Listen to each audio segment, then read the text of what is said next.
और प्रभु के वचन की बारीकियों के से बहुत ही वाकिफ थे।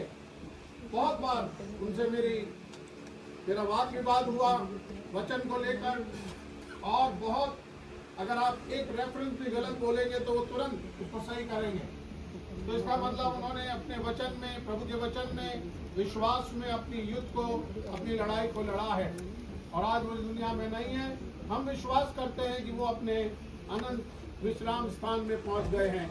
लेकिन हम जो यहाँ खड़े हैं, हमारे लिए एक चांस है, हमारे लिए एक अवसर है कि हम क्या करें, हम प्रभु यीशु मसीह पर विश्वास करें ताकि हम भी अनंत जीवन को प्राप्त करें।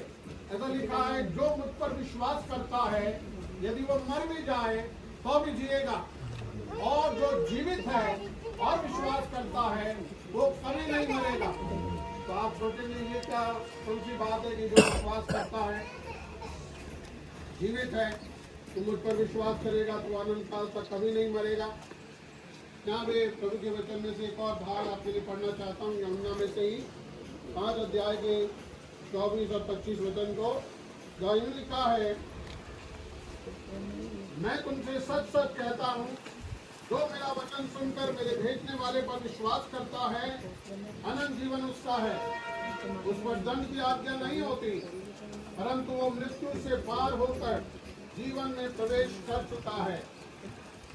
यहाँ पे हम क्या देखते हैं, प्रभु ने कहा, मैं तुमसे सच सच कहता हूँ कि जो कोई मेरा वचन सुनकर मेरे भेजने वाले की प्रतीति या उस पर विश्वास करता है, अनंत जीवन उसका है, और उस पर दंड की आज्ञा नहीं होती, परंतु वो मृत्यु से पार होकर जीवन में प्रवेश कर चुका है।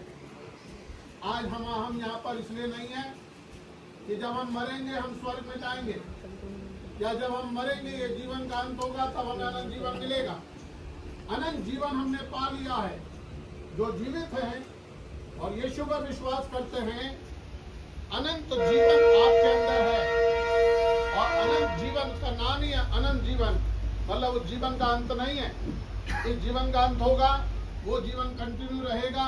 इसलिए यीशु ने कहा, जो मुझ पर विश्वास करते हैं वो कभी नहीं मरेंगे। और हम विश्वास करते हैं कि हमारे बुजुर्ग जो यहाँ दुनिया से चले गए हैं, वो आज भी जीवित हैं और प्रभु के सामर्थ्य हाथों में इस वक्त या उसकी उपस्थिति में वो हैं। और हम ये विश्वास करते हैं, हम सब के लिए भी अवसर होता है, जब जब हम एक पार्थिव देह के पास आते हैं, हमें स्मरण आता है कि एक दिन हमें इसी रास्ते से जाना है, और इसीलिए हमें अपने रास्ते को या अपनी मंजिल को तैयार करने की ज़रूरत है। आज मैं पूरे जोशुआ परिवार के लिए यही संदेश देना चाहता हूँ कि आपको निराश होने की ज़रूरत नहीं है, आपको डरने की ज़रूरत नहीं है। लेकिन एक चैलेंज हमारे सामने है कि हमारे पिता ने जो एक मार्ग पकड़ा, जिस मार्ग में वो चले और जिस मार्ग की शिक्षा उन्होंने आपको दी है, जीवन के कठिन समयों में भी उस शिक्षा को कभी नहीं भूलना, उस मार्ग में चलते जाना। और अपने पिता की जो इच्छा है, जो उनका प्लान था, कई बार आप लोगों से मिलकर बोला होगा कि मैं ये चाहता हूँ, खास करके यंग पीढ़ी जो उनके बच्चों के बच्चे नाती पोते हैं, उनके जीवन के लिए उन्होंने बहुत बार बोला होगा कि बेटा ऐसा ना करो, बेटा ऐसा करो, मैं तुमसे ये चाहता हूँ। और अगर आप सच्ची श्रद्धांजलि देना चाहते हैं उनको, तो आज उन बातों को स्मरण करके जीवन में एक अहद करना, एक वादा करना कि मैं अपने दादा या अपने नाना के कहे हुए उस वचन के अनुसार अपना जीवन व्यतीत करूँगा। ये आपकी एक सच्ची श्रद्धांजलि होगी। और इन्हीं बातों से मैं जोशुआ परिवार और उनसे संबंध रखने वाले प्रत्येक जन को उत्साहित करता हूँ कि आपको निराश होने की ज़रूरत नहीं है। हमारे पास एक धन्य आशा है। यदि आशा ना होती तो हम भी औरों के समान विलाप करते और चिल्लाते, हाय अब क्या होगा, तुम चले गए। लेकिन हम जानते हैं जहाँ वो गए हैं हम भी वहाँ जा रहे हैं, और एक दिन उनसे फिर हमारी मुलाकात होगी, और वो मुलाकात फिर अनंत होगी। फिर ना कोई मृत्यु होगी, ना दुख, ना आंसू, और ना कोई पीड़ा होगी। तो हम इन्हीं बातों से आप सभी को उत्साहित करते हैं जो यहाँ खड़े हैं। अगर आपने प्रभु यीशु मसीह पर विश्वास किया है या नहीं किया, आज आपको निर्णय लेना है।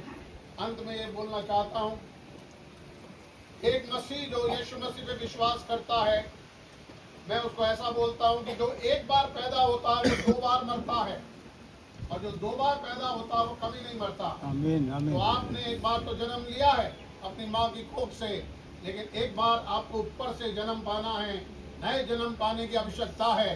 क्योंकि अगर आपने वो जन्म पा लिया, फिर कभी कोई मृत्यु आपके जीवन में नहीं होगी, लेकिन केवल और केवल आनंद और खुशी और प्रभु की महिमा।